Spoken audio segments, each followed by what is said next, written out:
የሕመሙ ገጽ ሆነ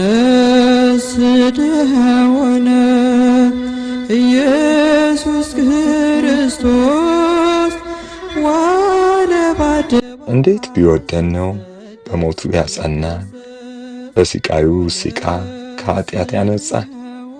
እንዴት ይገለጻል የፍቅሩ ከፍታ፣ በሞቱ ትንሣኤን የለገሰን ጌታ።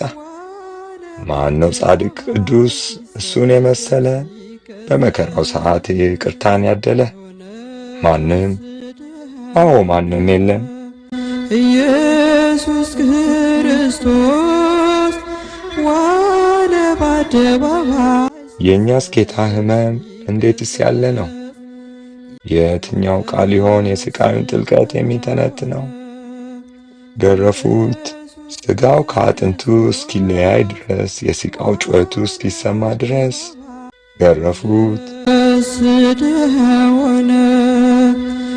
ከዛም ተፉበት፣ መድህናቸውን ክብሩን አዋረዱት።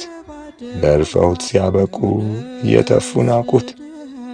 ከዛም ሰቀሉት፣ አዋርደው ሰቀሉት።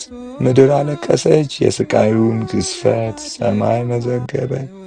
አዎ ገረፉት፣ ተፉበት፣ ሰቀሉት፣ ገደሉት። የዓለሙን ጌታ መከራ ሸለሙት። ኢየሱስ ክርስቶስ ያን የክብር ጌታ ነፍሱን አስጨነቁት። ወንበዴ ነው ብለው ተራ አደረጉት። የመዋረድን ጥግ የንቀትን ጥልቀት ካሳዩት በኋላ ሞቱን አመጡበት። ኤሉሄ ኤሉሄ በማለት ቃተተ። በስተመጨረሻም አምላካችን ሞተ፣ ንጉሣችን ሞተ፣ ስለኛ ሲል ሞተ። ከዛም በእርሱ በቁስሉ እኛ ተፈወስን፣ ዳግም ተወለድን፣ በፍቅሩ ታደስን።